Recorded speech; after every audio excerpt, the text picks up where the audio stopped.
Hello, everyone, and welcome back to Coast Files, your podcast for ocean mysteries and true crime. I'm Chantal. I'm Lindsay. And I'm Megan. Hi, everyone. Hello. Hello. Welcome back. I just saw you guys yesterday or the day before. I don't know days. Yes, you talk to us every day, so Yeah, all blend. essentially. But having it Yes. face-to-face, at least in a technological sense, is extra special. Speaking of extra special, what is the recording day today? Is there anything special happening right now? I think so. I think it's a little, we need a little champagne and a little orange juice. For those I that actually don't brought know, grapefruit juice because that's Oh, what I that's have, okay. but still good. A still mimosa's citrus. a mimosa. So today, this is May 16th, we are recording. It is National Mimosa Day. But if you're listening to this at any other point, I mean, we give It's you going to be at the permission. end of June when this comes out. Yeah, you can just have a mimosa anyways because they're good every day. 100%. Did we ever look into why it's probably National open. Mimosa Day? I don't ask Why- questions. you Yeah, know? I just if it's a good That's thing, you fair. just go with it.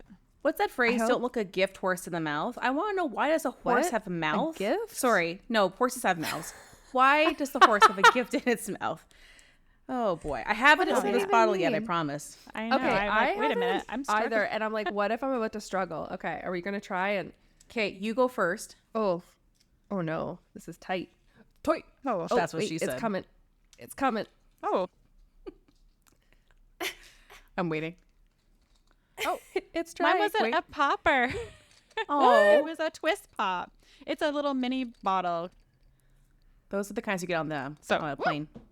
All right, that was my fault. Ooh. Oh, I didn't even hear it at all, Chantal. Here, No? edit that in post. No, It was very loud. Okay, We'll I have to have have the a- sound I- effects, I guess. I have a Yeah. giant bottle because Oh, whoa, this one is ready. See, Sorry, yeah, that that- was also very, very. It went, boop. Ooh, well, loud on my side. Okay, Yeah, so so sound now, effect there.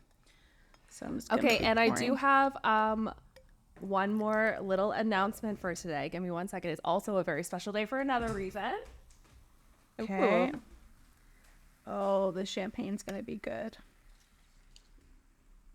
I don't have an official mimosa glass. I'm just having an extra large stemless. I wine actually glass. decluttered a lot of my stuff, and so I only have these cute little stemless ones that my brother got for me for Christmas one year. Oh, cute. Oh, plus actually my stepmom got Damien and I these really pretty engraved ones for our, was it for my bridal shower? So it's like for our anniversary, and they Okay. have stems. But I figure, we'll just do like a standard. So she's gonna hate this. Oh, there's Like little 8 kitty years cat. ago Aw, so today. Oh, I happy gotcha adopted this day. baby. Aww. Samus, And you she are a did- lucky kitty. With Lindsay and I. Yeah. So cute. I know. Well, then I miss cheers- being her roommate. Cheers to and yours, too. Samus. To Samus's Cheers. gotcha Happy day. Samus. gotcha day, Samus. Cheers. Oh. Chantal, hates your this chair, so I'm gonna mimosa put her looks down like now. it's just I champagne. didn't, I didn't get to the orange juice yet. Hang on. Are you the Just had to put one her of the down people who just quickly. puts like a drop in? Have you seen the mean, ones where have it you has a little seen my tiny mom? spray bottle and you just like spritz the top with orange Missed juice? it. Yeah, missed Have you, it. have you seen how my mom drinks her rum and cokes? I get it from her. Your mom has a glass of rum and she just smells Coke and then Yeah. will drink. That's so impressive. I mean, who needs extra sugar in their life, right? Exactly. You know what? A little bit of orange juice though with the champagne. Like I don't know who first thought of that, but kudos to you, Mr. or A Mrs. drunk Mimosa. who really just wanted an excuse to drink champagne in the morning? I mean, that's why you have a screwdriver. This is refined. Oh, fair. I actually love fair. like cocktails with champagne now too. Like I love an Aperol Spritz is up there. So good. So good, especially in the summer. I love orange flavored anything. Actually, I got some edibles and they were orange flavored. And Ooh, like okay. I don't know, dangerously like candies. Don't have a Yeah. handful of edibles, everyone. Just don't do that. Always have non, edible Orange edibles options, so around, you so you don't- can some something else. That's I do have We've, some vitamin we've C made that gummies. mistake in the past. With our, My our mom cookies. once had cookies were too had good. a pot brownie at her friend's daughter's place, and it wasn't like a purchased pot brownie. Someone made it, and so when someone makes it, you know, they can do whatever they want with it. And my mom was off her rocker. Hilarious. I mean, I wish I was there. I mean, yeah, I became one with the couch. Like it's just I think I had to like crawl to my room. we made a whole plate of nachos somehow in between it in like the same amount of time of an Adventure Time episode. So that was like 16 minutes. Somehow we made an entire thing of nachos. I feel like you probably went to like a next stage of consciousness and you weren't in control. Like you weren't driving, someone else was driving, and they just made those nachos. To be fair, everything was already cut up. We just had to make it, but like yeah, but it's still that's impressive. I forgot about that. I'm impressed by us. Yeah, me too. I'm and always this impressed is why by you always guys. need backup cookies. Always have. Maybe just in general, always have. Like I always have cookie dough frozen into like little balls in my freezer. So at any point I can grab them out of the freezer and So bake them. smart. So You're such a smart. I tell smart myself I'm person. going to do that, and then I eat the cookies like the potato chips. because they're so good. I know you're not supposed to, but I feel like I've been fine so far. Okay, but how? Okay, what, you have maximum 2 eggs in a batch? Like, you're not going to die. So I remember learning that salmonella is actually on the egg shell and not the egg itself. So if you wash the egg, you're less likely to get salmonella poisoning because you get it from the chicken. That's what I have done, and that's what I thought. But then someone told me recently they actually coat the eggs in a protective layer. So if you wash it off, then you could get sick. And I'm like, okay, well, all right, so what is it? If someone knows the exact answer, if someone is a food scientist. Don't eat eggshells. Just in Should case. I eat should I wash the eggshell? I mean, I just try to avoid any eggshell in my food in general. So there's that. Yes. But I also like if you're having a minimal amount of I think you're cookie dough, fine. you're probably okay. And I also never ate it when I was pregnant, so I kept it safe. I really that way. want cookies Yes, now. yes. So thanks a lot. You're welcome. You're welcome. I have cookies here, and you're welcome to come over. Be right there. Just a short plane right away. Yeah, worth it. I make good I'm cookies. extra excited that we're having mimosas because now we get to hear Lindsay's really interesting case, which I'm not going to say. I want you to announce it, but it's just like I get a little cocktail, I get to listen to a cool story. It's going to be like, I want you guys to chime in on this one because I think we can have a little bit of discussion here. There's a debate opportunity. Maybe we'll just come to the I hope same I'm agreement. smart enough for that. Yeah, you will be. It's pretty much there are like, I think 3 sides to the debate, and you could pick a side essentially. So, and this comes out. So this at is the where end you're of breaking June. up our friendship.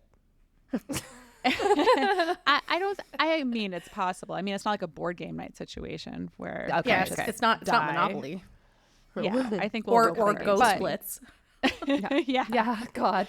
I know someone's like gonna take my hand off with that. It's such a good game though. It is. We should totally have a few drinks and play it when when you visit. I have categories, which is really fun. So Chantel, you bring Ghost Blitz, and then I also have exploding kittens. Oh, I don't know how that game works, but I love the artwork and I love the guy who designed that game. So bring it all. Okay. So, another thing about this date, it'll be the end of June. So it's about just over a year anniversary from when the Titan sub imploded. So part of That this was will a kind year of play ago into- yeah. from it's Whoa. crazy. I remember how like captivating that story was, and like the search, and unfortunately didn't it ended up that everyone passed, which is really sad. However, I am happy that if they were going to pass away, it was an instant thing. It wasn't like anyone from what I hear, it was suffered. very instant. And yeah, but especially like I was, there was a young basically kid on there too. He was like 19 years 18 old, or and 19. And I remember hearing that he like wasn't interested and didn't want to go, but his dad really wanted to, so he's like, "Okay, Dad, I'll do it for you." Yeah, it was like Father's Day Father's Day. weekend. Yeah. So it was really sad. Obviously there were safety issues there that were ignored. But no matter what, people passed, and that was really tragic. So what I'm talking about today is all about the wreck of the Titanic. And I want to have a little bit of an ethical discussion around this too. Okay. So in the future, I would actually love to cover the passengers of the Titanic, but that'll be like something for a later date. I think it's its own big topic. There's Oh yeah. so much around that. Like there's so much tragedy. And I think the Titanic story can really resonate with people because it affected people from all walks of life. You have rich and poor all facing the same fate at the same time. And there's just a lot to get into around that part of the Titanic story. And I also want to cover things like that maybe aren't as well known about the Titanic because it is so oversaturated out there. Fair. So I actually don't know if you guys know this, but I was a Titanic nerd growing up. And I can tell. 100% I see can that. tell right now that you are a Titanic nerd. So this book, which I picked up, is actually a book I read as a child. I was gonna say Has it a is book giving again. me Scholastic school book fair vibes. Scholastic book, yes. Really? So Okay. I actually got this at a book fair when I was a kid, and it was That's so because sweet. I was so into the Titanic. This came out like probably a little bit before I read it. Like I think it came out in like '93, and it was written by Robert D. Ballard, who found the Titanic. We know that name. So I was looking up, I'm like, were there any books I could read? And I was like, oh, this one, it's actually, I read it as a kid. It's like great. That's so it's like cute. level 4 reading level. So I was able to read the whole book, guys. I was gonna say, so could you handle it? I know it's a thick book here. Yeah. So for those that are just listening, it's thinner than a pencil. Yes. in It's terms called of width. Finding the Titanic. It's by Robert D. Ballard, and he is the discoverer of the Titanic. So it's great if you have like probably a second grader in your life. That's probably the level of reading it's at. But so it could be Perfect. really great for kids, and if you want to show them about what happened. So he just talks a little bit about how he discovered the wreck, which I will talk about in a second. And he talks about Ruth Becker, who was a 12-year-old girl in the Titanic, and her survival story, and Whoa. also his kind of thoughts on the wreck, which we'll get into. Okay. Oh, interesting. We can open up our first picture, and people who aren't just listening, you can find this on our blog. Although I feel like for the first picture, you probably don't. Everyone's seen a picture of the Titanic, but that's what we're going to look at Yeah. first. All right. So the Titanic in all its glory. is the most famous ship in the world. It was constructed in Belfast, Northern Ireland, by a shipbuilding company called Harland and Wolff, and they were owned by White Star Line. One fact I found while just researching this was the majority stakeholder of White Star Line was J.P. Morgan. I don't know if you've heard of J.P. Morgan Chase Bank, pretty big. And he was supposed to be on the ship. He had his own suite, and last minute he decided to stay at his French resort a little bit longer. Apparently he wasn't doing that well health-wise. I mean, he did but we've pass all a year been later, there. but yeah, so you just want to stay in your French resort a little bit longer. Can you just arrange it? I need 2 more days. I know it's Yes. a big luxury boat, but I just, my French resort. Just Yes. It's Call the it a French Riviera. And I mean, God, the Atlantic in April. Well, you're Yeah. going to get to it, Lindsay, but cold. So I Yes. don't blame him for staying at his resort.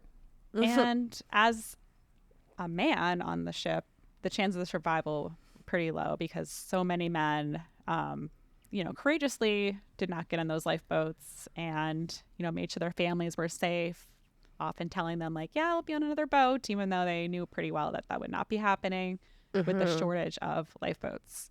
Not that So, I'm a unless hero. you're Billy Zane. Oh my God, Yes. Billy Zane. Trying to use I'm not a hero, but if it were me and Damien, I would not go without him. We would be there's like actually the a old couple in the bed. I'm like, Ida I'm and not Isidore going. Strauss. They were That's- the couple and- that were featured in the movie. Yeah, and hugging in the cuddling bed. That and- would be us. I couldn't. Yeah. Eric and I talked about it last night because we watched a documentary. And he's like, yeah, I'd be like, please go. Like, stop being dumb. Like, just go. Can't. I am totally a Rose character. Like, I wouldn't. Yeah. Although, I mean, I we know have that she gets on children, the boat. so I got to get the children out. Yeah, So- Yes, fair. yeah. You have I imagine priorities, mine. Lindsay. Yeah, different. Yeah, maybe If I had Samus with me, that'd be another story. Different. You'd be Yeah. like, look at this baby. Take us. Samus is a baby, and she would need to be saved. So She deserves to be saved. the Titanic started in Southampton, England, stopping in Cherbourg, France, and then Queenstown in Ireland, which is actually it's a cove. I don't know if they changed the name or if it's just here's the Irish name. It's spelled Cobh. And they were en Probably route to New York Irish. City. They left April 10th, 1912. So as we all know, the Titanic hit an iceberg at 11:40 p.m. on April 14th, sank about 2.5 liters on April 15th, 1912. And out of the 2,240 passengers, over 1,500 died that night. It's just so many people. And we can, largely attribute that to the lack of lifeboats they had. They didn't want to, clutter the deck, and they said it was unsinkable.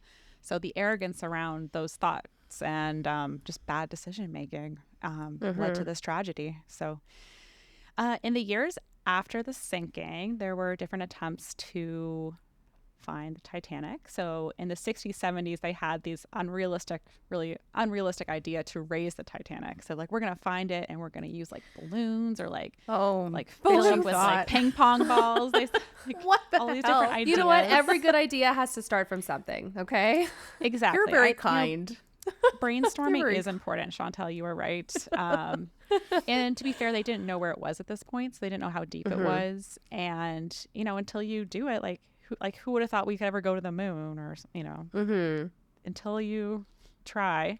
I mean, that's up for debate. No, I'm kidding. Okay. Megan's a shun the non-believer. Ooh. Shun. Well, if Megan, you can do an episode on that if you'd like. Try to. Oh, I mean, no, I totally believe that they went to the moon, but it's just, my God. Actually, Megan's I just also a flat earther. Yes. And I mean, also at this point, prove it that it's round. What do you mean? I have photos? He could have photoshopped that. So, yes. So at the beginning too, they didn't know for sure if the ship was in two pieces like we know today. Some witnesses and survivors had said the ship broke in two, but there wasn't really like solid concrete proof that had happened. and also they were just women, so I'm sure they just thought they saw that. Yeah, like Yeah. who can No, be you were trusted just here? very scared, and I'm sure you thought you saw the ship break in half. Yes. It's like just a small ship. Like, who would have known, right? Just a little thing. Just a little baby.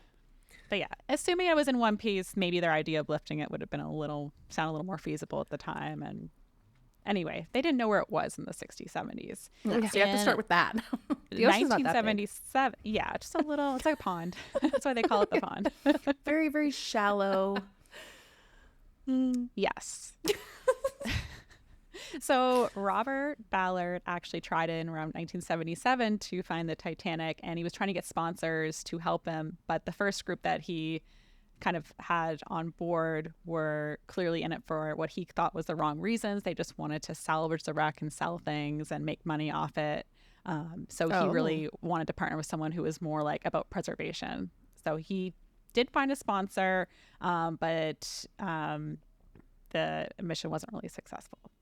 In the 80s, there was another man who went named Jack Grimm. He was this big in the oil industry in Texas. He had a lot of money, I assume. So he was able to do 3 different expeditions to the Titanic. And he mostly met a lot of bad weather during these trips, and he was trying to use sonar to detect the ship. Bad timing, I guess. Yeah. So for his first one, I think he found different points where he thought, oh, maybe this is debris. And his second trip, he thought he found like a part of the propeller, but no one like substantiated this, and it wasn't like solid proof. It was kind of like not a great image. And either way, he didn't have an image of the ship, which is what we're trying to find. So it turned out, though, on his third trip, which would have been successful if he had better weather and sonar, he actually did pass over the wreck. So that but they know this later on based off his his routes Paths? and stuff. Yeah. I'd rather not know. I'd rather not know how close I came. Don't tell me. Yeah. Well, there was someone else who came close too before the actual discovery. So anyway, Jack Grimm, he claimed that he found the Titanic, but he didn't know how didn't right it really- almost was. he didn't find it, but like he could. Yeah, I can understand why he'd be very frustrated. He has since passed, but he was very close. So we go to 1984. We have Robert D. Ballard and his team. Great year. He's part of 1984. Yes, cool year. I mean, just, the George 80s in Orwell. general. Not that I was there at that time, but I'm just assuming it was great. Oh, I thought you were talking about George Orwell. Yeah. that's Well, what I that thought. too. God, that book is good. Anyway, that book is like current modern day. So anyway. There we go. So he's part of the Woods Hole Oceanic Institute. Its acronym is WHOI. So I might call it that Hooey. later. Hooey. They're a private Calling your hogs. nonprofit. And I'm they calling are all my salvagers. Yeah. Yes. Come. Come on, Hui. The largest independent oceanography research institution It's a big word. It's okay. in the U.S. This is why I'm going to say Hui from now on. I Just like to it. I like Hooey. Drop yeah. all that other stuff. It's just a bunch of hooey. Oh. So this is pretty cool. Robert Ballard actually had a secret mission with the U.S. Navy where he was tasked with locating two subs, the USS Thresher and the USS Scorpion, that had sunk in the Atlantic somewhat near where the Titanic was. And the reason the U.S. Navy wanted to investigate is because they had nuclear weapons on these subs. They wanted to make sure like nothing was spewing out into the ocean. There wasn't like a big crisis happening. They wanted to just do some investigation on the sites and ensure that they weren't, I guess, causing like an environmental hazard. Mm-hmm. And they also wanted to do this in secret because they just didn't want to know any other countries. Yeah, it makes them look bad when they're like, oh, yes. yeah, those are ours. Sorry. So might as well be nice and quiet about it. So in order to conduct this, they decided to have a cover story. And that cover story was, we're going to find the Titanic. And so the lie becomes reality. Well, they actually had a deal with Robert Ballard that if he finished early, he could actually look for the Titanic. So I can imagine he did his homework as fast as possible. I was going to say, I was like, okay, I'm all done. Now can I go look? I was like, okay, Robert, you can go look. Yes. You have an hour until sundown. Yeah. Get on it. So he did finish early, which I assume, like I imagine he was motivated. He was probably, yeah. I mean, that first task seemed pretty cool too, like finding submarines, and, but yeah. So that seemed like a pretty cool task as well. But also adding Titanic to the list, why not? During his finding of the subs, he really analyzed the debris field, and he noticed that the debris kind of went out in like almost like a comet shape from the main area of impact, and then the lighter debris would scatter out in a certain pattern because of currents. So he actually was able to use this for his efforts to find the Titanic. He learned a lot about debris fields, essentially. He also partnered with FREMER, the French National Institute of Oceanography, essentially. And it was led by Jean-Louis Michel. And he had searched for the Titanic in the previous year and was unsuccessful. But he thought, let's partner together because you know where not to look. And you've already done a really good kind of mapping of the area. So if we work together, we might be able to actually find this. And we have limited time with the resources. You don't always get funding for these type of trips, right? You would think that the Titanic was still such a big name that it'd be like you were turning people away, but it doesn't sound like that. Yeah, I think, obviously there's been a lot of, and we'll get into this a little bit more, private money that has funded Titanic efforts for sure. It's just kind of something where it's like, if it's the government funding it, they just have to get so many permissions, has to be for a reason, like bureaucracy. The government can't blah, even blah. fill potholes. Like they should just stick to basic stuff. They're not going to probably prioritize the Titanic.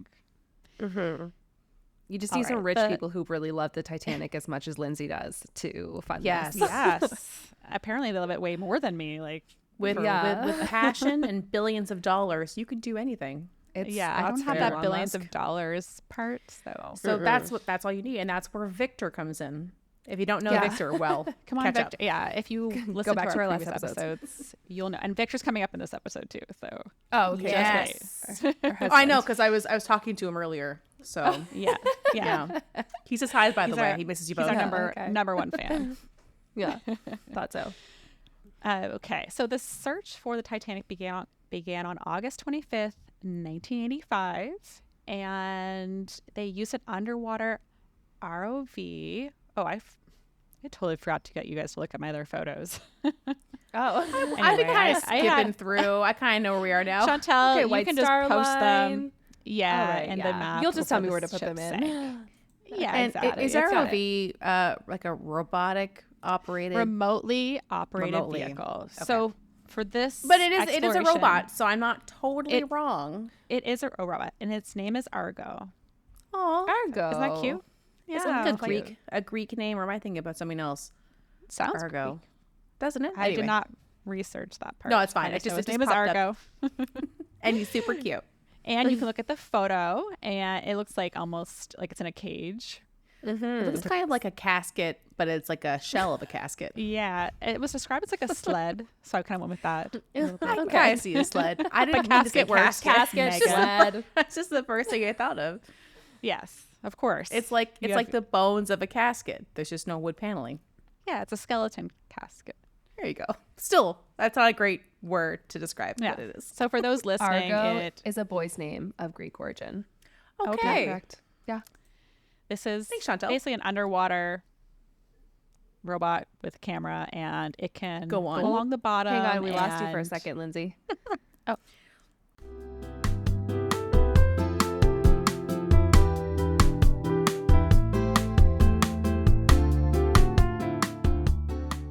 All right, so on the early morning of September 1st, 1985, Ballard spots what looks like a boiler and realizes he stumbled upon the wreck. So you can take a look at the photo of the boiler if you would like.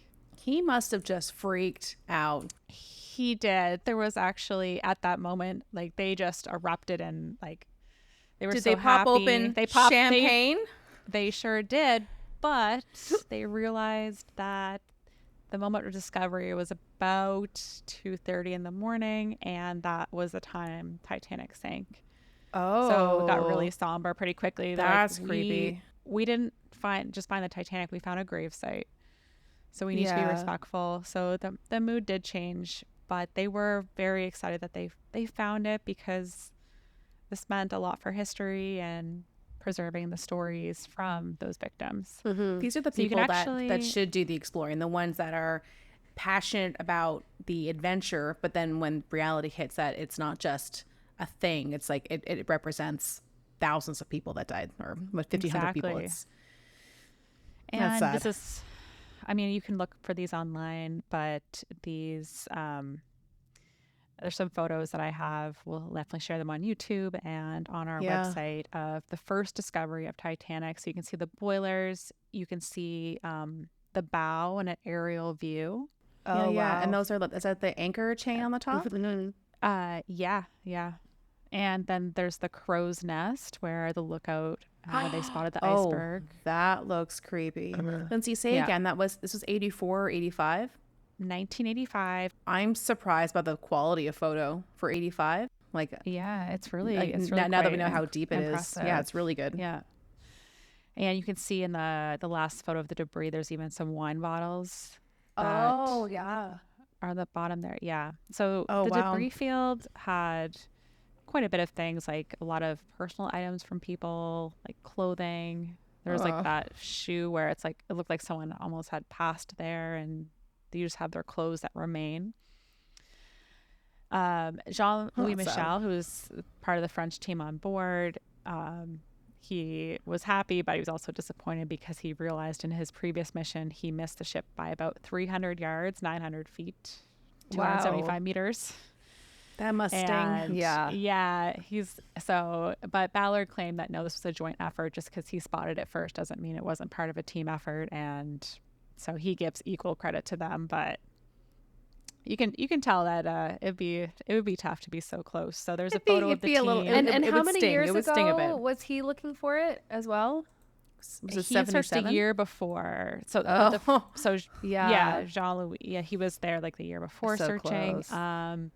Robert Ballard, I think, tried to do it in the 70s. I wasn't sure how. I obviously wasn't successful, but yeah. And then there was the guy in the 80s that had tried and almost found it as well.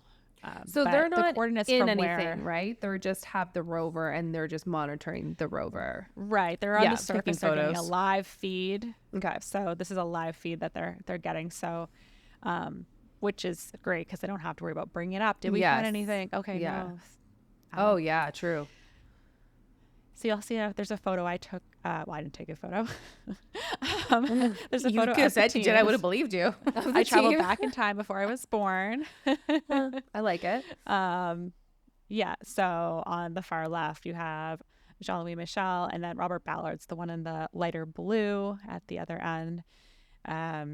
So it was a great day though. They were, obviously remembering the victims, but it was great that they finally found the Titanic. Wow. A year later, though, Robert Ballard wanted to go back and actually go down himself. So on July 13th, 1986, he went back to the Titanic, this time using a submersible named Alvin. Oh, Cute, right? Alvin. Yes. Where the chipmunks. So you can actually see a picture of Alvin. Alvin on the next picture, and the photo after that actually shows what Alvin looks like inside. So you have that sphere where Yes. up to 3 people can sit. The safety first. sphere. Yeah, safety sphere. Strongest shape in nature. And they also had a little robot attached to Alvin called Jason Jr., JJ. Why do they have the cutest names I love for that. this tech? And also like Jason. That just seems so silly for a little robot. I know. I like JJ. It's like, yeah, well, JJ's really cute. Yeah. So they were able to go down and see the wreck in person. It's the first time a human laid eyes on the wreck since it sank. So it was pretty, Wow. probably, I imagine, an incredible experience to witness. Just surreal because people on that ship were drinking wine, having dinner, chit-chatting, dancing, and now it's all underwater and 3/4 of the people went down with it. That's just like, Yeah. that's just surreal. Do you know? Yeah. Actually, it's, I can't recall what time they hit the iceberg. I think she it said was like 11:30. 11:40 or something, like around 11:40 on the 14th of April, 1912. Yes, and it was and it took about 2:30. 2.5 hours. Yeah. Which is so to go down. fast for that big ass ship to sink in 2.5 hours. That's like, Yes, but remember the USS Indianapolis went down in what, like 18 minutes or something? oh my And it God. was, Yeah. like Jesus. a similar type size of, yeah. Oh, So yeah. Ugh.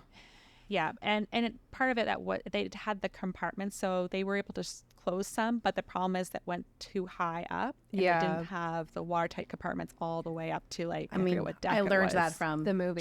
Jim Cameron's 1997 hit classic Titanic. Hit classic. Yes, so you already know. Like, it's. I mean, it definitely was a hit. I Yeah. remember like asking my Ooh, mom. sorry, poor to choice go of words. see it because I was so into Titanic, and she was like, "I don't think it's gonna be appropriate for you," because I was like 9 at the time, and I'm like, "I Oh. already know what happens, Mom. Like, I can handle it." I think my mom just See, well, took I- me. There was no discussion. It was just like, Well, Keep going. I know that the Chantel Well- probably remembers the story of my dad, my brother, and me and Aaron seeing the Titanic. No? I can't remember. Probably. So, children will develop empathy, Oh, As they yes, I remember age. this. and it's varying stages, and sometimes it's not until you have more life experience that you really can put yourself in other people's shoes. So Some people never get that. yeah, true. So I must have been like 9, 10, watching the Titanic. My brother even younger, and you get to the scene when the ship has sunk, and then it's just everyone in their life jackets just kind of floating, and it's Yeah. sad and scary, and then it cuts again, and then everyone is quiet, and then as an adult, you're like, they've all passed away due to hypothermia, but as a kid, I'm just like looking at it, taking it all in, and my dad leans over and he goes, "Megan, how come you're not like crying? How come you're not upset?" I'm like, what do you mean?" He goes, Yeah. "Megan, they're all dead. They've all died. They're dead." And I'm like, I don't know. Yeah, soak And this he's like, in, take it in. and he's just like, "Why are you getting this?" They're dead. So Megan. whatever They're dead. Whenever I tell that story, I really play it up, but like that really is how it felt. It was just like, I don't understand why you're so frustrated with me, and then my dad's so embarrassed, but I'm like, I just wasn't getting it. Yeah. And now, Feel I something, cry. child. I know, it's, wake up. And now But now I Megan cry finds a at freaking butterfly everything. and she's like, If I see a Yeah. sunset that's too beautiful, I'm like, we don't deserve the earth. Like, guys, I saw a Anyway, chipmunk it's just- today. I did see a chipmunk today. I saw a bunch of them, and I took photos on my phone because they're so precious. See? Yeah, Megan's a different they- person. You're all right, Hector. You did okay. Yes. Yeah, it was just Most a emotional time person. delay. Yeah.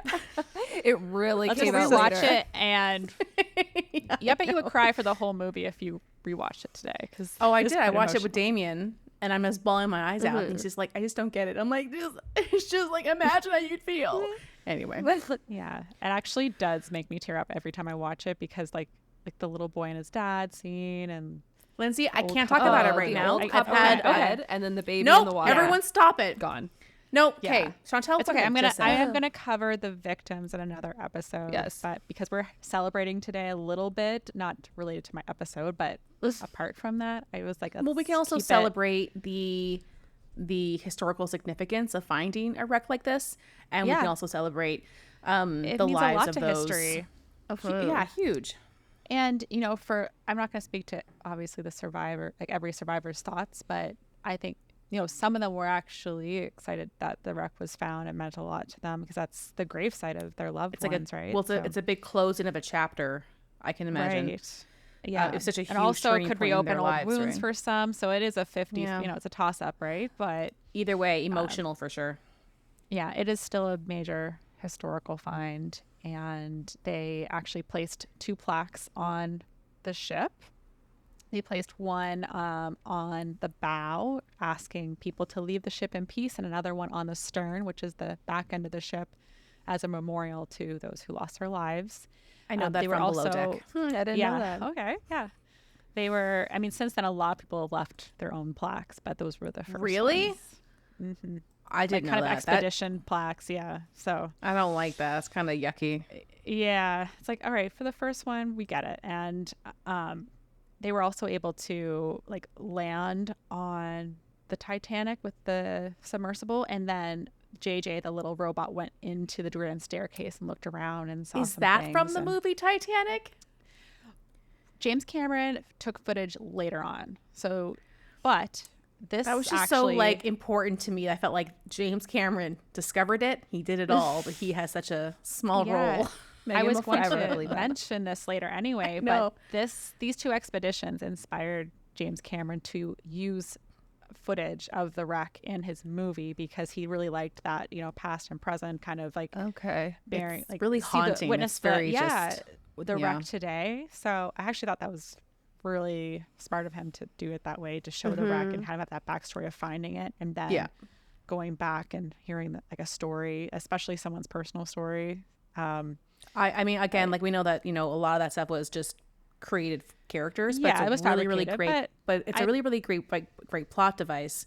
Yeah. Because then you have like the current world finding the wreck on the wreck, and then those really cool transitions of going from wreckage to, And even when though it's Jack and Rose sailing. were love story was fictitious, it still plays to a lot of realities for people who lost their loved ones. So There were, obviously other love stories that were actually going on, even if they weren't that sensational as Jack and Rose. But also too, I would like to do research to see if all of those paintings that they had, because remember, it's a Monet, and Billy Zane was like, Monet. I'm like, Billy, Monet is amazing. Anyway, I'm I wonder sure if there Billy were Zane is actual. like the nicest man ever, but in the movie, no. that character what? ruined him He for played- me. I know he played such a good villain, Yeah. but I wonder Yeah, if there he were really any like precious artworks on board. Probably. that So had there a lot of rich was, people. there know. was at least one really valuable piece. But overall, from what I saw, there weren't a lot of the value of the items from the Titanic comes from the fact that it's now from the Titanic versus from inherently being that got you. valuable. So there were a handful of items, but overall, it's more just now that it's part of the Human Titanic. life, that was lost. Yeah, and I'll get into a few items that are from the Titanic later on too that have fetched quite a bit of money. So a little bit about the wreck as well, the debris field. So the ship, they've discovered at this point that it was indeed broken in 2 pieces. That the debris field spread out in a 3x5 mile rectangle, so 15 square miles. So it's quite a big area where the 2 pieces fell. The bow is believed to make that streamlined trajectory down to the bottom, which is why it's in such great shape, arguably. Whereas the stern, they thought kind of helicoptered down and crashed more. So that's why the stern is in not great shape, and a lot of the floors have collapsed together. So most people who explore the Titanic only go to the bow because it's just more recognizable and there's more opportunity to kind of go in it with like a camera and stuff like that. There's quite a lot of debris around this area, especially around the stern. A lot of stuff fell off the ship as it fell. So it's quite like you might not even recognize like a ship very much from looking just the stern. It's like that's how much damage happened to the stern. It's just like materials. Yeah, like stuff fell off the ship, and so there's just debris everywhere. I'm also time I actually probably did watched some damage too. Yeah, yes, salt water yes. is super abrasive, so.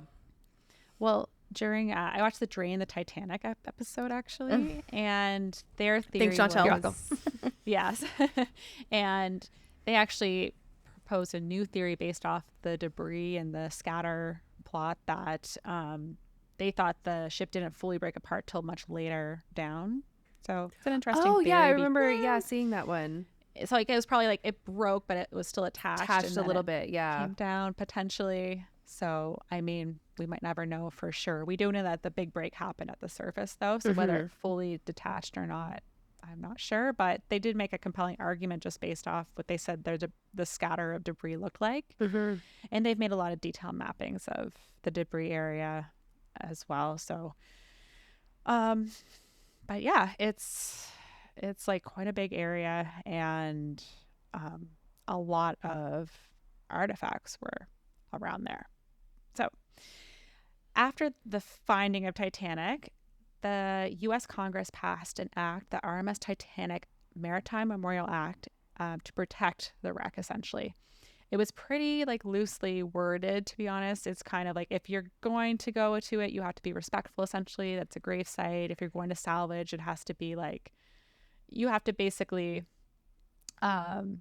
make sure you're not maybe destroying the ship, or like you're being respectful. And it was just kind of put in place to basically try to preserve the wreck site as a memorial, and also try to encourage international efforts to protect it as well, because it's in international waters. So fair. that makes it really difficult to determine who owns it. It's a British ship. It was going to America. It's in the middle of the Atlantic. No one can claim the middle of the ocean, right? So things start to get a little bit messy with any sort of ownership. Even to this day, anyone can go see the Titanic. You don't need a special permit, like Just especially billions us as of dollars, Canadians. likely. We're not part of the U.S. So in theory, if we had billions of dollars, yes, we could just go to the Titanic. Now where it comes to like taking stuff, they could get a little bit murky. It depends on what country you're leaving from and like where you're taking the items. So we'll get into this a little bit more. There were subsequent trips after the 1986 trip. So Robert Ballard did not take anything during this expedition. He simply wanted to find it, document it. And he was a big proponent on let's leave this ship in peace. He didn't want to bring anything back. So he's on I respect that. this side. Yeah. Because like, you can make a let's lot of respect money it. from selling stuff like that. So Exactly. So he's like, I don't want to touch it. He's like, I guess in the theory, I guess in one article, he said that in some ways he wished he had claimed it more, because then he could maybe protect it more, but he didn't. So he's like, it's just kind of one of those things. It's like, if almost like a finders keepers, but he didn't take anything. So he didn't really claim it. And it was then open for someone else to come in. And now everyone knows where it is. Exactly. Because he did this with the French, those coordinates were not secret. So he could have kept them secret if he had gone by himself, but he didn't. So the coordinates were known to the French IFREMER that we discussed earlier. So in July to September 1987, that group, along with a group of private American investors who founded Titanic Ventures Limited, which would later become RMS Titanic Incorporated. I don't like the word adventures though, and then like what they're Ventures. gonna go, yeah, and jump on it. No, not ventures. Ventures. Ventures. Yeah, sorry. Okay. Yes. It's like, whoa, adventure, yeah, jump on it. Breaks, Yeah, no, this way, I bet you. Essentially, it sounds like it was just rich people who liked the Titanic who wanted to salvage it. Yep. They would make 32 dives and salvage over 1,800 artifacts from the wreck. Oh my And this God. caused a lot of controversy, as you can imagine. So That's it a starts lot. to split the, the people who think you should not be taking anything versus people who are like, well, we need to preserve this as historical Why? piece of history, essentially. But it can be a piece of history down there. We don't need to be able to have it. Yes. Well, some of the They're arguments American. are that, like you said, Chantal, like that wreck over the years has obviously disintegrated and started to wear down. So some people would argue that time is of the essence here. If we want to protect anything from it, then we do it before it's gone. I totally see both sides. Yeah. Yes. You know So what? I'll It's just- kind of giving me like Indiana Jones. Like he steals it to protect it and put it in a museum. Because if he doesn't steal it, some other guy's going to steal it and sell it to the Nazis or something. Yes. And there is argument around that too. It's like, all right, if we don't protect these, someone else can take them and then they can disappear forever. To a private collection. So exactly. We want to keep it public and preserve it so that people can go to the museum or like learn about it. Yeah, yeah. So it gets really, really difficult, I think. Although I have kind of my thoughts on it and I will get to them.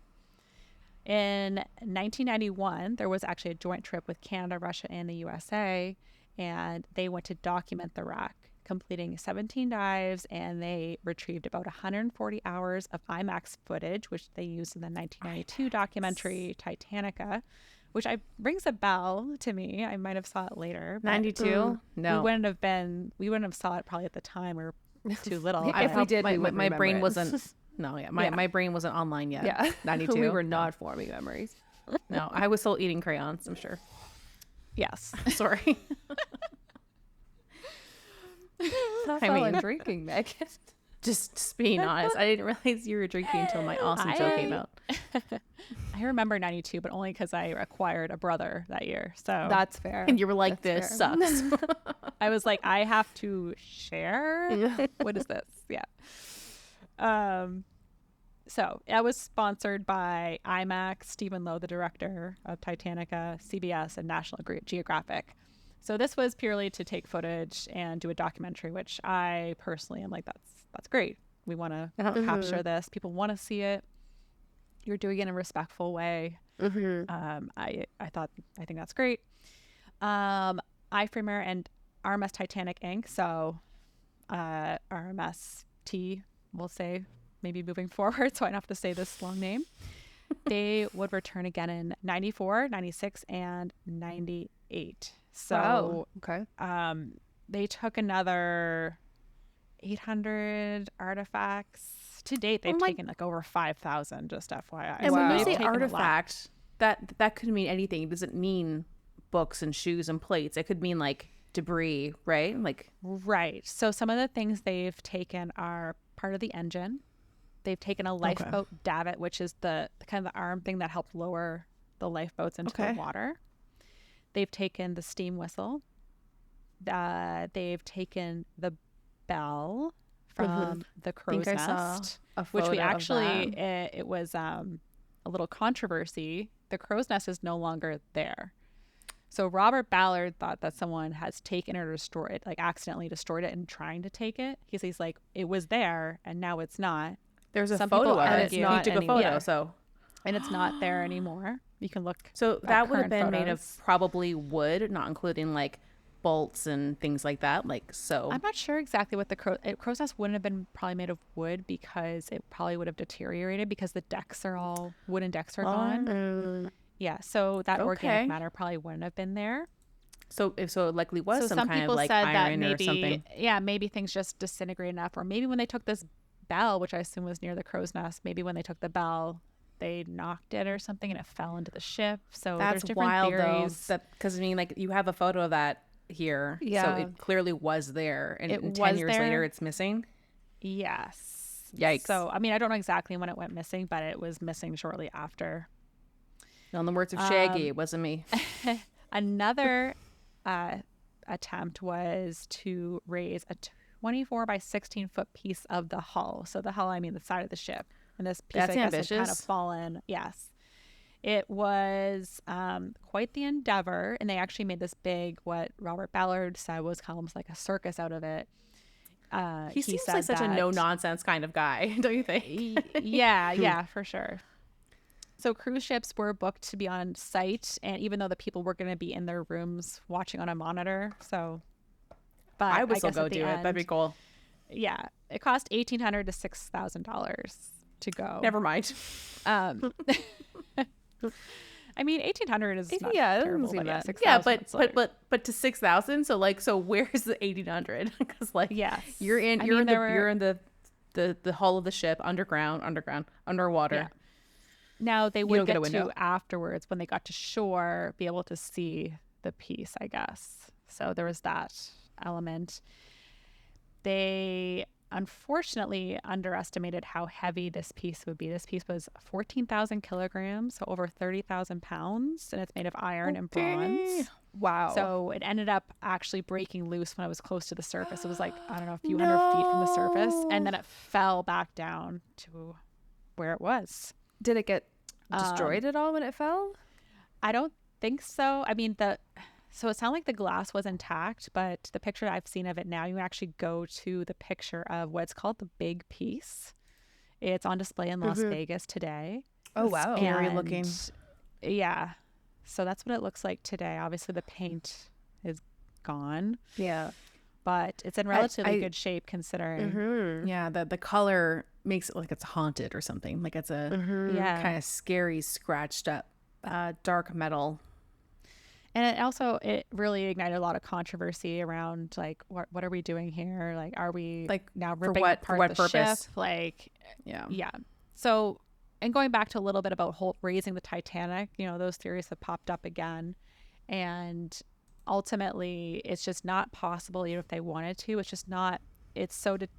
It would probably fall apart if they tried to lift it. For and then it sure. would be With gone the forever. pressure changes. It's so and deep. Exactly. So deep, It's so just- heavy, it's just so not everything. feasible. Yeah. It was like when, in the submarine murder where Dita was like, listen to me, we have to get this up very carefully so that we don't destroy Yeah. this thing. So, and that was a fraction of how deep this was. That was like the next day versus, Yeah. That too, yeah. They really should have called. They should have called. They Dita, should have called 'cause Dita. She would have known what to do. Yeah. She'd be like, oh yeah, I can get the Titanic up. She would have like rolled up her sleeves and be like, just step aside. for sure.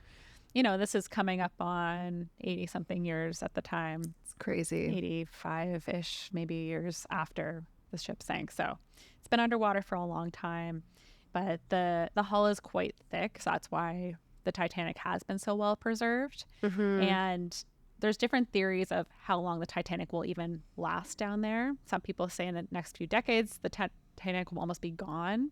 But other people, weird. James Cameron, say like, no, it's got like a century or two before it's completely gone, just because the iron is thick and it's going to last a long time. But You said iron and a lot of bronze? things. Yeah, that was Yeah, the piece of the hull. But I doubt that's I think it's primarily iron. Okay. There are things called rusticles, and you'll see that on other images of Aw. the ship where it looks like little icicles hanging off the ship, but they're actually bacteria. They're microbes that eat away at the iron on the ship. Oh, wow. So does James know about this? Oh, yeah. So, He thinks that we still have 100 years or more. They're likely microscopic, so they'd probably take a while. I mean, think about it's already been over 100 years, and it's the bow looks remarkably good considering.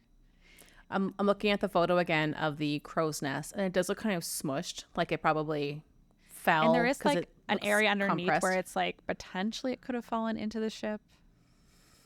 Yeah, I but don't it's think just we'll ever know. just interesting to think that it was like there's photographic evidence of it being exactly where it should be. Yeah, And then some 10 people years say later it's like, missing. Robert Ballard is just totally throwing that out there without proof. But No, I would trust him if he says, no, I went down Yeah. again for the 18th time and there's I think gone. the chances that someone at least touched it and something happened to it. Maybe it fell. Like that's, I could buy that, especially if they tried to get the bell. Yeah. You could have bumped into it. Who knows? So other trips made to Titanic. 1995, James Cameron made 12 trips to the Titanic for his movie. And again, like I said, he was inspired by Ballard's original footage, and he really wanted to have those images but in better cameras. Telling him, I assumed, he took better cameras. He was like, I got this. In 2000, RMS Titanic Inc. goes again for 28 more dives, retrieving another 800 artifacts. Oh my God. What is in left? 2001, I know, they're like literally, I mean, the debris field sounded like there was tons of stuff. So it's like plates, clothing, like wine bottles, like, you know. See, some of that stuff I don't feel good bags. about them taking up. Some of the things I can understand, No. pieces of the ship, but clothing, like, I don't know. That seems so Clothing personal. to me says somebody probably died there. That was probably a body that was Yes. once there, and that is now just where they laid to So rest. that to me is like That's grave their digging. gravesite. That to me is Yes. grave Well, digging. some people argue that they want to take up the debris stuff, but they don't want to touch the ship itself. So there's like I a feel like big, the ship is less important than the pairs of Yeah. shoes. But I mean, people, they have, I mean, I'm one of them, have like a morbid curiosity because that's just, things like this don't happen often. So it's just like trying to make so some sense of the of stuff it. they've taken up, they've been able to identify the owner and I like don't tell know. the story, I Fair. guess. Yeah, I and guess. we give so family like a members pocket watch with a name on it or something, or papers. Like I don't know how that survived, but some stuff's been brought up and they've been able to identify the owner for the story. So I guess there's that, but It's so yeah, difficult. it gets really murky. And you also have survivors on both sides of the debate where some are like, yeah, I want you to salvage things, but others are like, no, I want you to leave this as is. This is where like let my them rest. family. Yeah, exactly.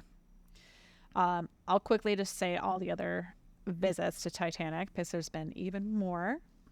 So in 2001, an American couple went to the wreck to get married on the Titanic's bow, like What? where Jack and Rose That's weird. had their fictitious moment. Okay. Yeah, it was really weird. They won it through a company in England, and it was very controversial. They're like, this is just cringy. That's and tacky. It's disrespectful, and yeah, it didn't go over very well. The company did, however, take one of the relatives of a survivor down at another trip to view the wreckage, which Okay. probably is pretty impactful. 2001, James Cameron also returned to film Ghosts of the Abyss, another documentary he created. And in 2003, 2004, the U.S. National Oceanic and Atmospheric Administration went down for 2 missions to assess the state of Titanic and just get a good sense of like, all right, how is the ship deteriorating? Like, just try to understand a little bit more about the microbes on Titanic. So again, those are that rusticles that Rusticles. Yeah. They actually coined that term because of Titanic, because they do look like icicles, but they're rust. Well, they're bacteria eating the iron. Yeah. And they also, at this point, with Robert Ballard again, did a high resolution mapping of the debris field. 2004, RMS Titanic Inc. goes again, but they're doing more mapping this time. It sounds like, I don't know if they retrieved more items. And 2005, James Cameron goes for the last time for Last Mysteries of the Titanic documentary. He's obsessed. He's obsessed. Yes.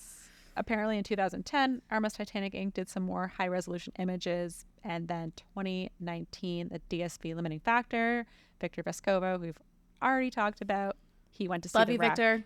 Yeah. He did some 4K imaging, and I actually watched his doc last night called Back to the Titanic with Eric, and it was really great footage. So they were able to Writing that down. identify like a stateroom of Benjamin Guggenheim, who was one of like the Guggenheim? really, I've always wanted to go to but- his museum, but I haven't yet. well, there you go. You should Next add to time the we're in list. New York. Wait, I think did it's he? Peggy Guggenheim, but he was like, How many so of them his can there great, be? There's a lot. So his great grandson was in the documentary, and he was on the ship while they were like saying like, this is where your great grandfather would have stayed. I don't know how they really identified the room, but they're like, we found his room. I guess there was some identifying features, and his room would have been where the ship split, sort of. So, Oh, okay. yes, and he went down with the ship. And then so freaking scary. 2021, 2022, the Titan sub went down. And then 2023, we had the attempted and, of course, fatal mission of Titan sub. So those are all the voyages to Titanic that at least I could find. But like I said, in theory, There could be private ones. no one's stopping us from having billions of dollars and going there today. So Just my you can wallet. go. Guys, I've been working on a submarine actually in the spare bedroom. Oh, that's what all that sound yeah, is. Yeah. You're hammering things and What's it made out of? hope and a prayer. Submarine stuff. If you say marshmallows, I'm going to be so upset. Submarine supplies. Yeah. Secret submarine supplies. I'm down. I trust you. You know what? I remember there's reading been- a National Geographic as a kid, and they were talking about the Titanic. And Lindsay, I was kind of like you. Like, I had this weird obsession. Well, I always had this weird obsession with underwater stuff. I think we have all had the Titanic obsession, like hyperfixation. But like, I always loved the underwater stuff, and so I remember seeing this because we used to get the National Geographics, and it had the Titanic in it, and they talked about people doing these underwater submarine voyages, and I remember thinking as a kid, being like, you know what? When I'm 80, and I don't care if I live or die at this point, because like I've lived my life, I want to go down and see the Titanic. That was like my goal as a kid. So let's do it, guys. I'm building the submarine now. It should be done by the time we're 80. Yeah, I know. If only Victor hadn't sold his sub. then he could just I take know. us. I would trust He his sub. definitely knows a guy. He knows people. That's true. He has could- the could figure schematics. it He out. says, he says, hey, it's me. And they're like, oh my God, Victor, what do you mean? So I have, read it makes sense that for the next little bit, I think people are going to give the Titanic a break because of what happened last year. Yeah. And, it's, you don't have to go every year, obviously, but it makes sense to check in on it every so often to see the deterioration and potentially salvage something that might be gone from history if it's deemed important to bring up. I would also be really interested that's to where- see what the sea life has been doing to it and like what homes they have been making in it. And I think that would be cool. Yeah. of course you would think that though. That's like, So there are some fish down there, but a lot of it is like just the bacteria, like the microbes and stuff like that. are there crabs? At that do not know depth, if there there's definitely there would be, because remember when I was talking about the whale fall, like that can be those can be That's- quite deep, and the crabs come out, the babysitting fish come out, the bacterias come God, out, I love that the guy. bone worms, like all of that, Yeah. right? So, but it takes like 50 years to break down a whale, so I can't imagine that this There's a lot of ship like is gonna material take for them. Yeah. So apparently, like for example, like the bodies that would have gone down with the ship at the time, they might have been intact because they would have like the pressure would have depressurized on the way. But over time, like the bone and the like the salt water and the animals would have faded and just like everything. disintegrate. Yeah. Disintegrated. So that's why you are left with just clothing in some cases. Where, Yeah. Well, I think I had sent the article to our group chat that when you see pairs of shoes together, it's not that they just fell. It's like it's not it's that so sad. it means that there was a person wearing the shoes, and then all of the organic matter over time. I was wondering where I was read that from. It was from eaten. you. From me. And we don't know, like maybe inside the ship there could be evidence of like bodies and things like that. But Yeah. we It don't. doesn't seem likely because even more recent sinkings, like oil rigs or whatever it is. I heard about this one where some kind of ship sunk, and then the company sent a team to go and retrieve the bodies because some survived, but some did not. So they went to retrieve the bodies because over time they just disintegrate because of the salt water and animals, and so they rather get them out fast.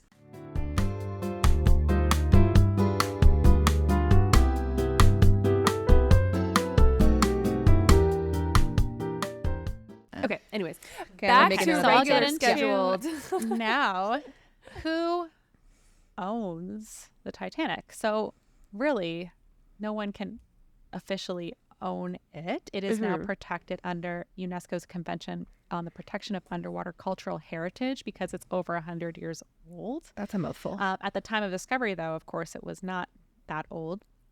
And like I said, Robert Ballard didn't like really claim to it. So he was just kind of maybe hoping people would respect it and leave. But that wasn't going to happen. Funny thing, people, that's just eh? not humanity. Humanity Yeah. wants to own shit. And even the ones that want to be, what's that word, altruistic and go, no, we're all together. But there's always people that want to own and dominate. So it's not fair. Well, so you can't be the nice hippie. people- You have to own it. Otherwise, People looked at this and they saw dollar signs. That's what they saw as well. 100%. Some people did. And some people Or- saw something respectful or like, let's just or learn. even just fame. It's not even they were going to sell it, but they want to be the one that found it. They want to be the one that just fame or and be the notoriety. first one to But, bring like, a piece up or something. Yeah. Yes. well, I mean, And how come you think they want to bring up a huge chunk of the hull? Like, who is that for? Well, I mean, That's just they to ended say up that you did it. doing it, but Yeah. yeah, it's, I mean, so the people who are pro it will say it's to preserve the historical significance. And I feel like that's But- half of what they want, but the other half is many, yes. like Chantel said. yeah. I Well, mean, I think it is pretty we'll get cool into to the go stuff a and little bit too. see a piece of the hull. I think that is pretty cool to be able to see that, preserve that, that's kind of like, not to say this is any way the same, but like going to the Holocaust Museum and like seeing a lot of that and just seeing that actual history. I don't know if you guys ever went to that is it New York or No, I Washington? haven't. But I went when I was younger, and like that was very impactful on me as a child. So I could see this also being very impactful to have those certain things. But like I said before, there are certain items where I'm like, let it rest at the Like same time. clothes, shoes, glasses. Yeah. So like now, That's like so the personal. Maritime Museum of the Atlantic in Halifax, they have a lot of items, but a lot of them were Yeah. donated by survivors. Some are loaned. And yeah, I think they did a pretty good job of like sharing the stories of victims through like the items and the artifacts.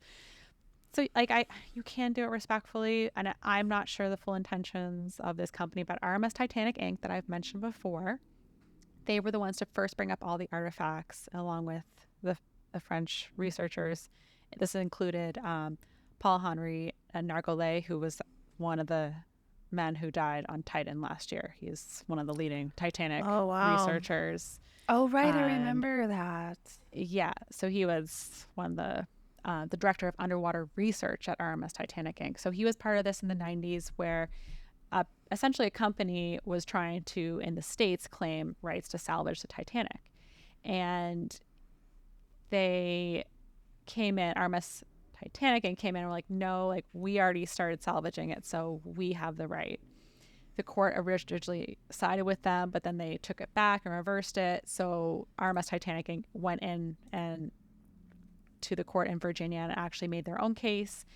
They had to enter an agreement with the Liverpool and London Steamship Protection and Indemnity Association because that was the insurance company that paid out for White Star Line back when the Titanic originally sank. So they said, if anyone's going to claim ownership to the wreck, it's us because we paid out for it. We own back- it.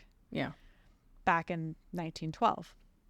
So they came to an unknown agreement, I guess, and then RMS Titanic Inc. was awarded sole salvage rights in the U.S. anyway. Okay. And under that, though, because they'd already passed, like I said, the Titanic Memorial Protection Act in 86, they had very strict rules of what they could do with all these items. So they couldn't just like sell them. Like if they were ever going to sell the collection, it had to be like as a collection, not just piecemeal to make money. So Okay. That would be They're making money. expensive. it's valued at $200 million. So yes. Wow. Someone out there would buy it, though. Yeah. So the company did try to sell items in 2000 to the Titanic Foundation, which is a non-for-profit, but they were blocked by the courts from doing so. You're going to sell it to a not-for-profit. Sir, you donate that kind of stuff. Like, they're a not-for-profit company. Like, that's just... Yeah.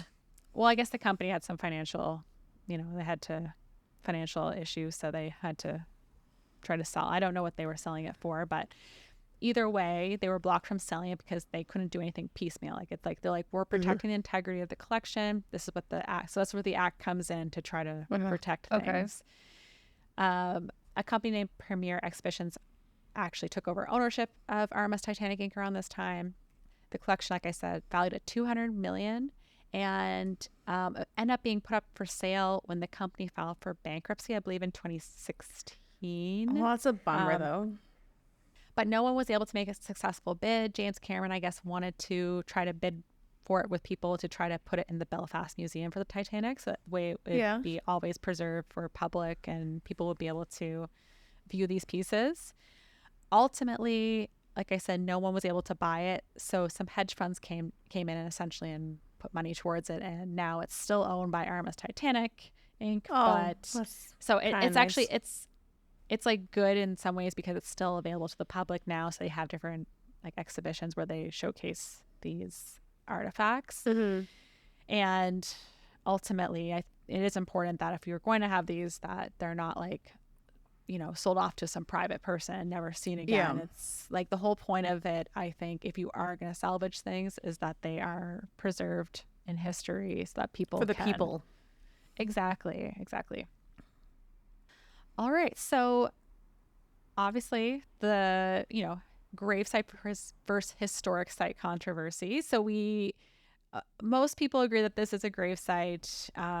The National Oceanic and Atmospheric Administration in the U.S. has deemed it a gravesite, but there are other items that people are trying to retrieve. So, for example, in the Titanic, there was the Marconi room, it's called.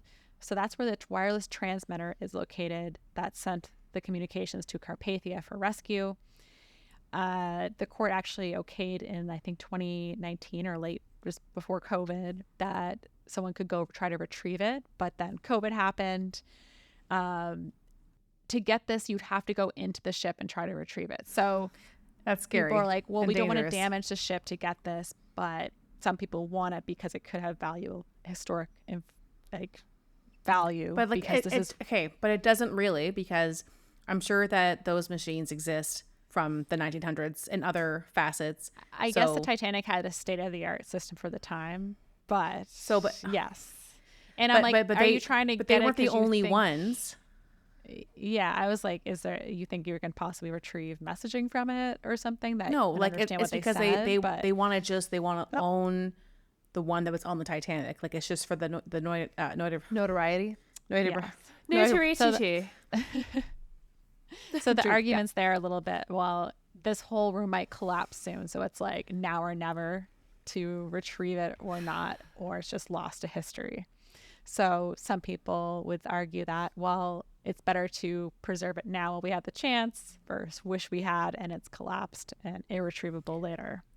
I feel like if you haven't had it for the last 45 years, yeah, it's like what benefit? It's one more at some point cool piece, but I don't. Do you want to let this ship rest in peace? And I'm all for looking at it at least, right?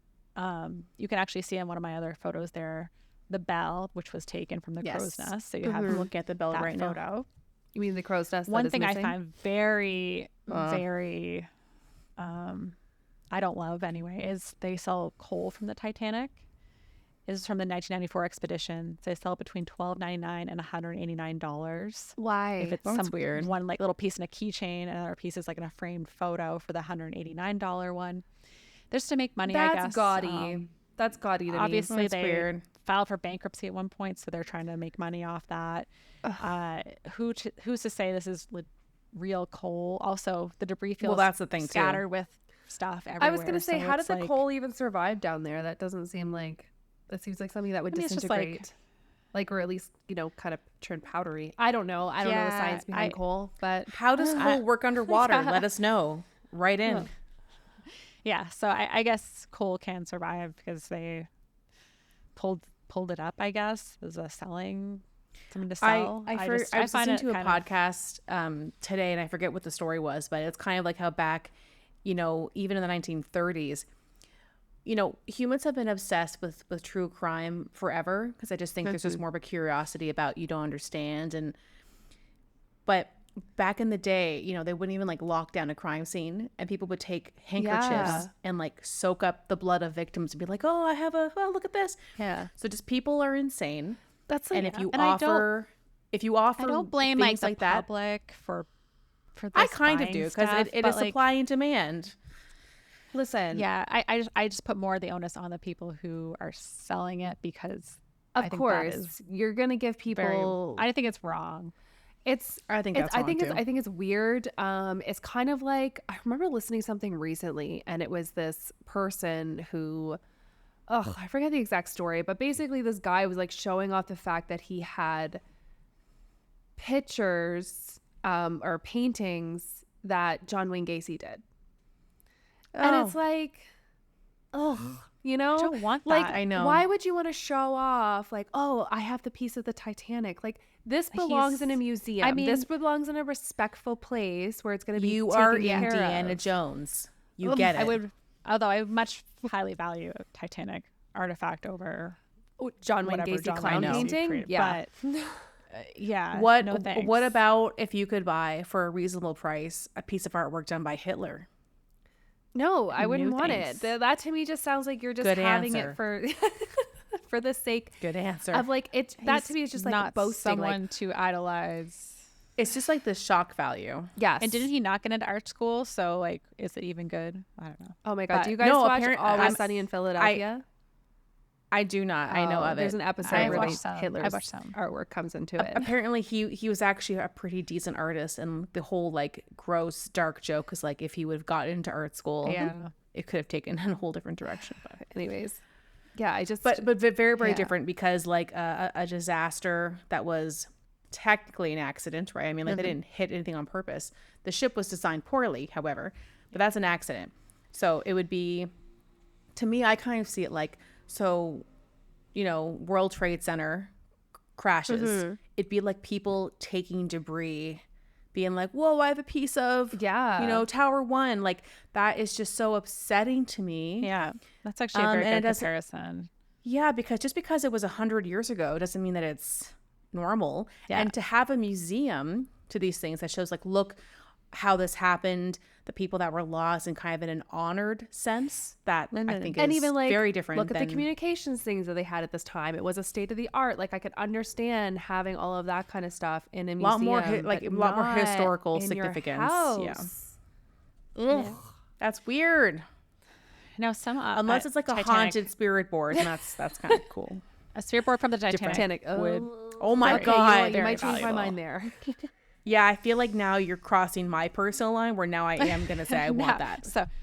So there was a lot of items from the Titanic that didn't go down with the ship, but they were recovered later, or just from Like from survivors people? or Yeah.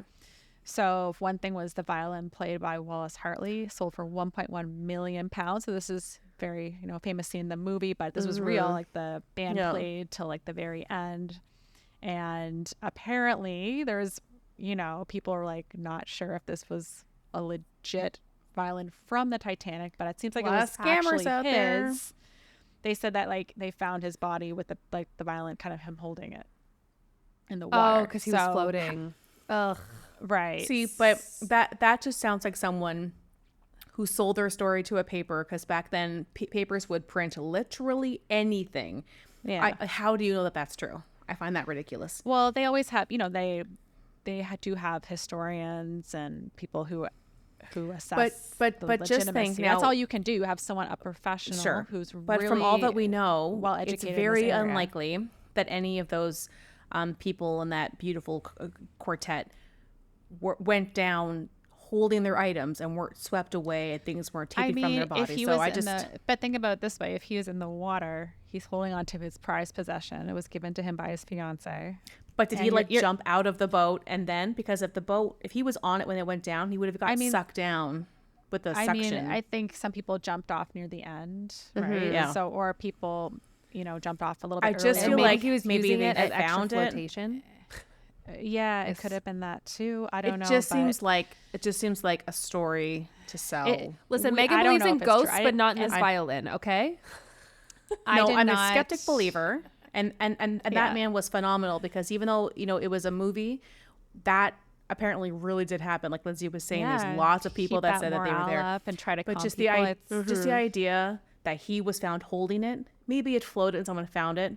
I don't know. Maybe, But I just feel like they're trying to put the story together, so it seems more like. I guess it was found in someone's attic years and years later. So it sounded like to be honest, I didn't try to get the fact check on it 100%, but No, but still like very it might have been interesting. legitimately his violin, but maybe not necessarily the violin he had on the Titanic. Oh, I probably see. He's a violin player, right? So he probably he'd have had multiple, more than one violin. When have you played the violin last? It's been a little while, not as far back as Titanic, do you but I actually played violin for 10 years. Is that what you're referencing? Hot. Okay, just so you guys know, I haven't played since the Titanic sunk, so it's been a while for me. But I actually played the violin, right? Yeah, That's that's what what you were asking you. wondering. Oh, okay. Yeah. Okay, I was like, maybe you're just joking. No, I'm asking you. Because I'm just thinking, wanna like, get one again, I think, and maybe I'll teach. Yeah, because you Go on, your teach last art one, maybe I'll teach my son. your last one when you left here, that'd be right? I so think cute. I gave it our to friend Sasheen. has it. Sasheen has it.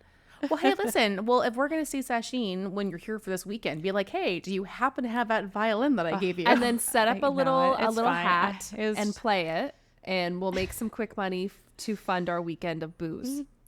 oh my god, you can bust bring for my money sheet down the street. There you go.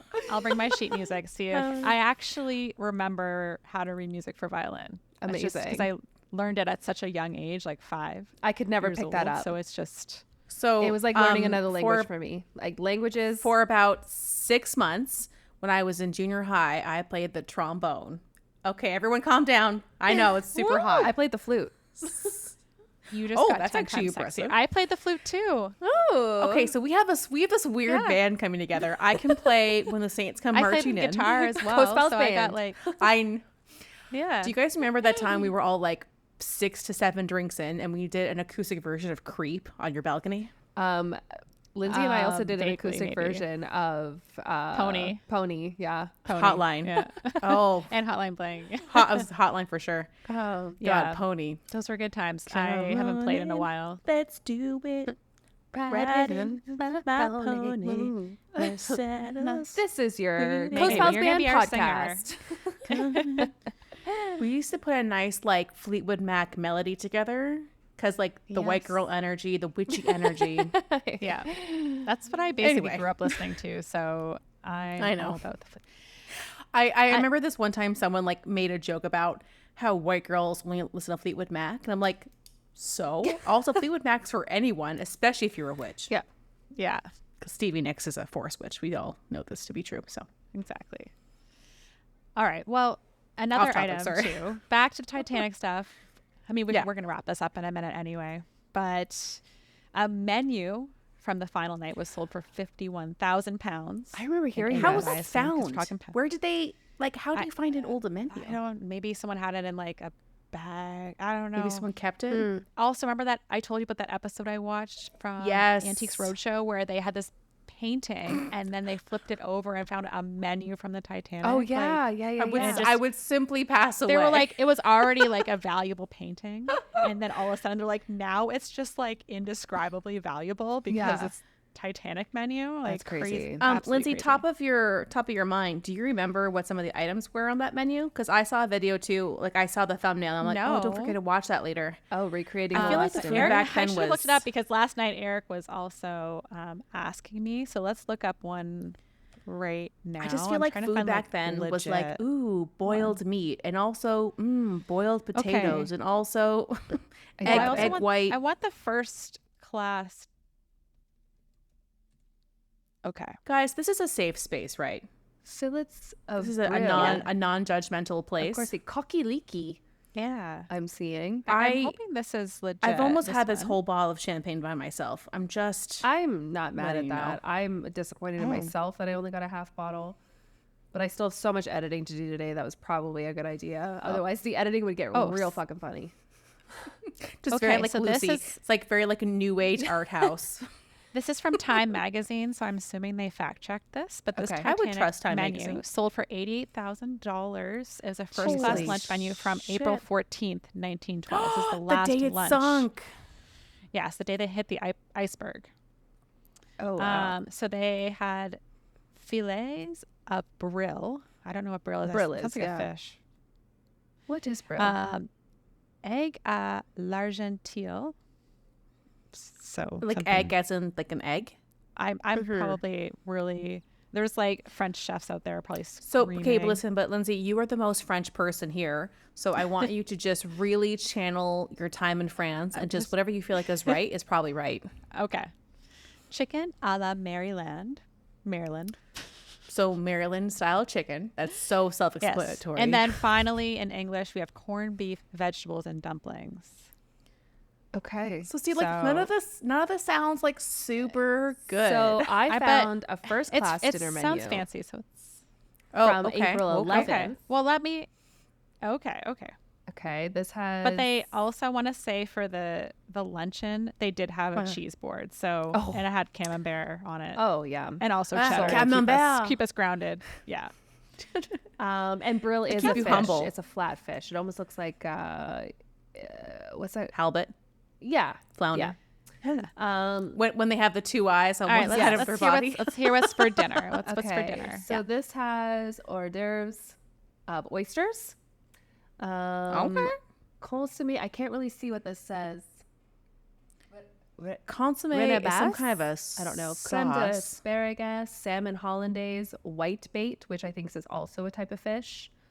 Tournedos of beef, a la Victoria, square a la Godard. What's Godard? I feel like I know that word. Hard. Can you spell it? Is it French inspired? Obviously. Godard. Godard. Wow. No, but that would help me. But it Spring does lamb not. with mint sauce, roast chicken with a bread sauce, whatever that is, sirloin beef Bread. of horseradish cream, green peas, Horseradish. puree Not a big parsnip, horseradish person, boiled but- rice, boiled new potatoes, mallard duck, port wine sauce, and a Wait, salad. did I not tell you that there was going to be boiled potatoes? did. I literally just said that. Victoria The pudding. 1910s. whatever You also have to Victoria imagine pudding too. is. They're on a ship, so like Lindsay, you've seen Below Deck. You know what one person can do on a ship, okay? Okay, So but this was also we should- 1912. we should they expect could the make best. literally anything. That's true. true. I should not be giving any grace to these cooks on the Titanic. Right. Like, But you know what the one thing that they cannot do on a ship, especially in Europe, is make s'mores. S'mores, I think, are strictly a North American thing. Because you go onto a ship where everyone is like French, Australia, New Zealand, and they're like, what the fuck is a s'more? And it's hilarious. Also, pancakes. They go crepe. Like, but if an American says pancakes, they never mean crepe. They mean yes. pancake. Anyways, Sorry. it looks all right, good. well, I would eat this. let's. Yeah, I And feel like let's, even you though I didn't know, know a word that Lindsay said, I would, if the food probably was still good, I would just trust that it would arrive. especially for first class food, I imagine was very like these are the rich, like the richest person in the world, John Jacob Astor. He was on the Titanic, so I imagine. Jacob Irish. Yeah, so I imagine the food was very good. So, all right. So ultimately, where do you guys stand on salvaging the Titanic? Are you of leave it alone completely? What would you take and what purposes? Or are you... Can I go first? Yes, you can, Megan. So if you're asking me right now, currently in the year 2024, leave it alone. You can go down, you can document, you can take photos because I think it's important. Like if you discovered a new pyramid in the middle of a Mexican rainforest, document, but just leave it alone. Number one, that Mayan pyramid is cursed for sure. But just if you find something now, just leave it, because I just don't think it at this point is going to bring any additional value to people. There's really no more educational value, but maybe tracking how it's disintegrating, that's interesting. Maybe if you find a ship, you can use this research to say, oh, well, this might be about this many years old because based on the Titanic research, yada, yada. But I feel like they've stripped this poor ship of everything. And the fact that people's literal bodies have disintegrated in place and they're like taking the shoes away, that's just so, that's just so yucky to me. So just leave it alone.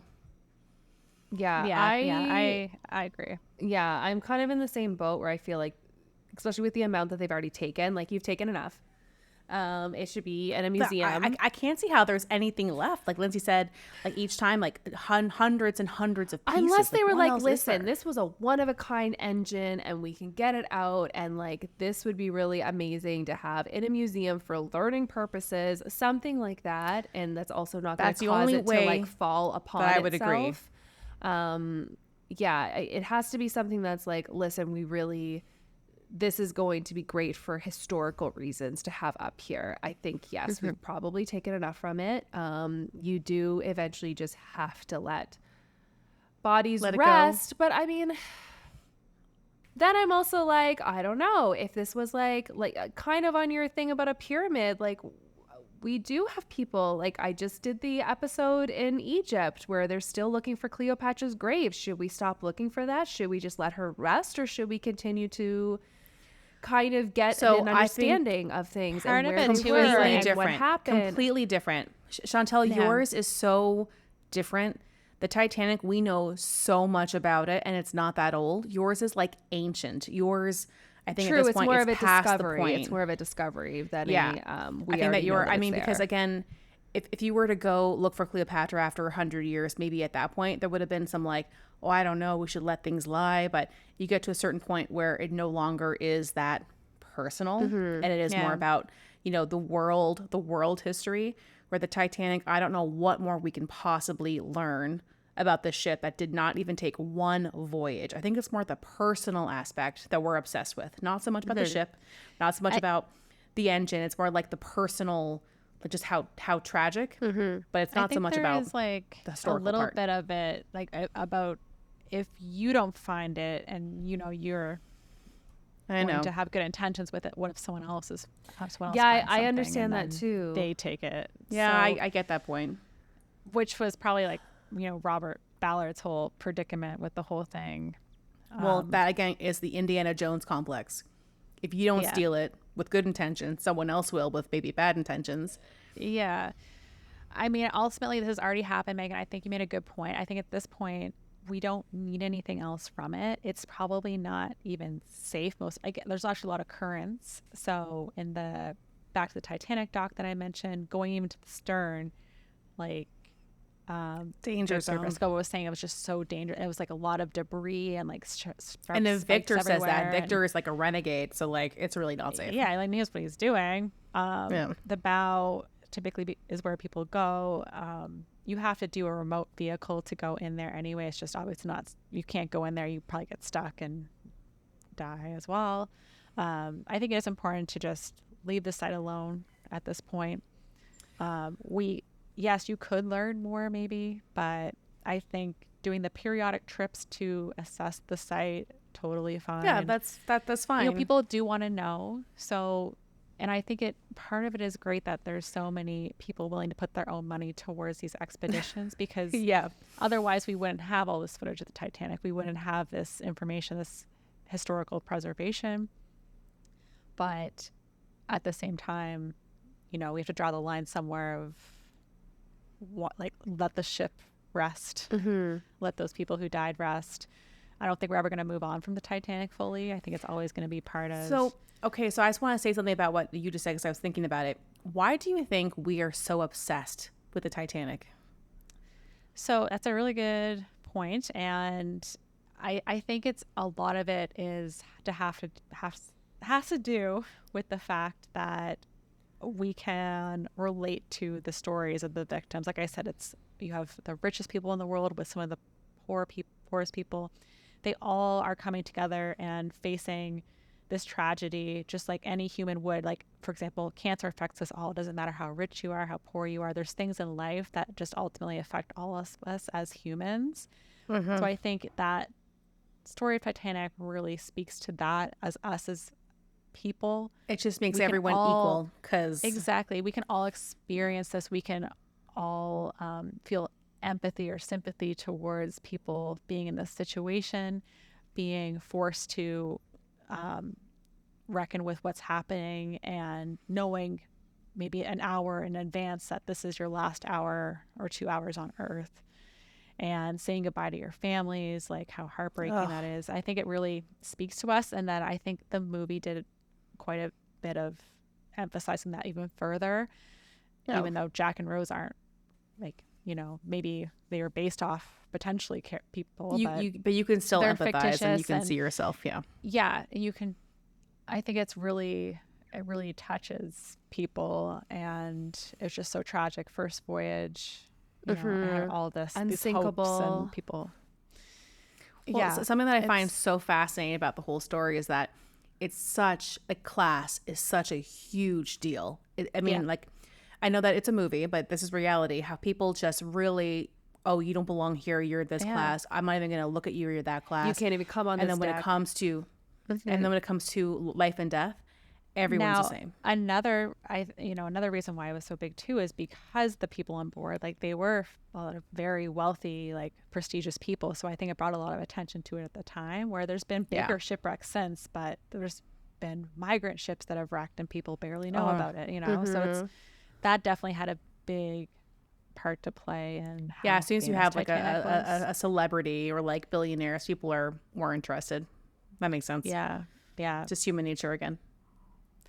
And the last survivor passed away in 2009, Melvina Dean. She was only a few months old at the time. So we don't need more survivors left to speak on it directly. Always there's descendants of survivors around. And she was a little baby, so she didn't even have any memory. She was just a name on a card. Like, she wasn't even... Exactly. So, they're obviously were survivors. I think I'm not sure when the last survivor with memories passed. I think it was probably at least 10 years before that, like at child age. But yeah. Wow. So everyone who was on the ship has since passed.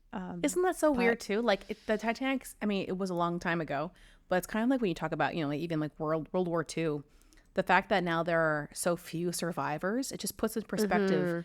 It's not that long ago, but it's long enough that there's no living survivors still. I mean, I'm sure there are for World War II, but not many. Like the year we were born, there was a handful of survivors still around that could. But a lot of survivors, and a lot probably didn't want to talk about this experience. It was really traumatic. Probably the worst day of their life.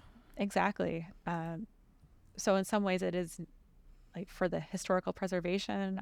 Having some of these artifacts have been really meaningful. But, you know, I just think we're done. And taking the amount of artifact, like, we're at done some now. point you gotta stop and, I think like about there's the enough integrity of the site and we have enough. Yeah, we're not here to make money off this. Like, I think that's the big thing I don't love is maybe making money off this tragedy, but obviously. Like, it's been making money for over 100 years. Like, yeah, but like having a museum making money to like just continue showing people things, like that's a little different.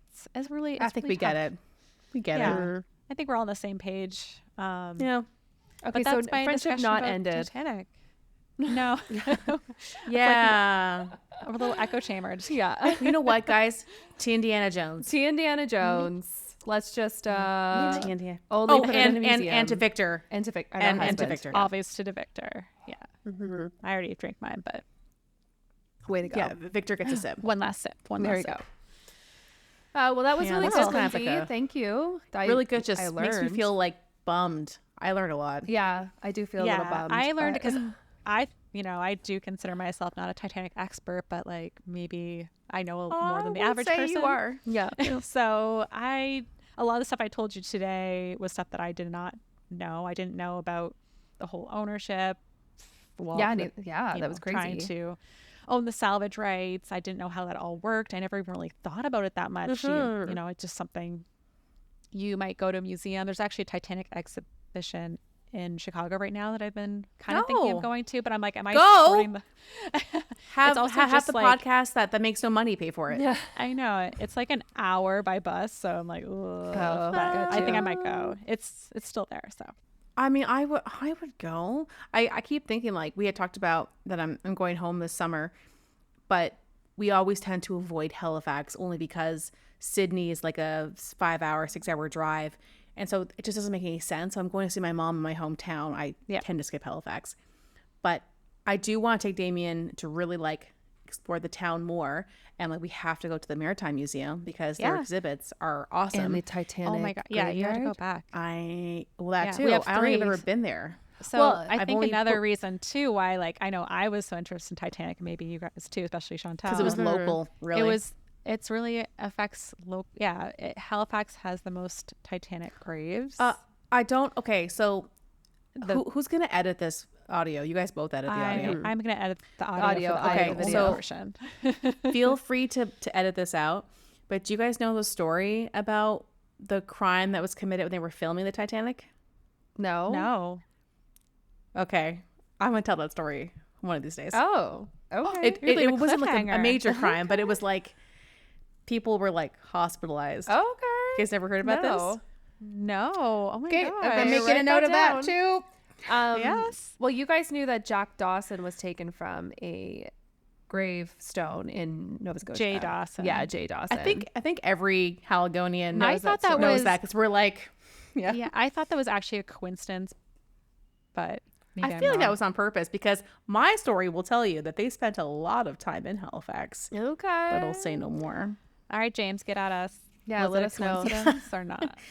Okay, well, P.S. It was his gravestone, so he's dead. Oh, No, do you mean James Cameron? yeah, James Cameron. Yeah, we don't Okay. know what Jay Dawson actually stands for. Yeah, it wasn't Jack though.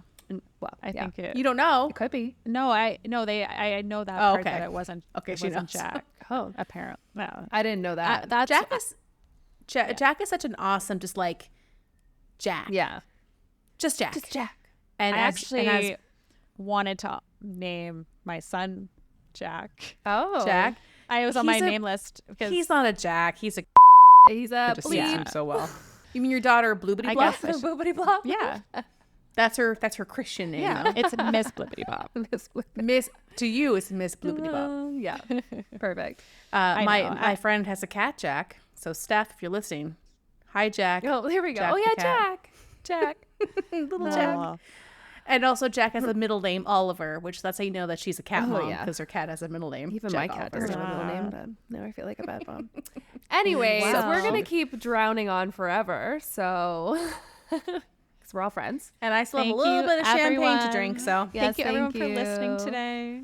We Oh, and if you have a hope you enjoyed Titanic connection, let us Yes. know. You don't have to be from Halifax, obviously, because there's a lot of people on that boat that yeah. were British or, or Americans. if you have any story that you'd really like us to share about the Titanic, Yeah, in or general. in general. and anything, subscribe, literally rate, anything. review on everywhere, Spotify, YouTube. And like. 5 stars only. Yes, only 5 stars. If you don't give us 5, we don't want your review.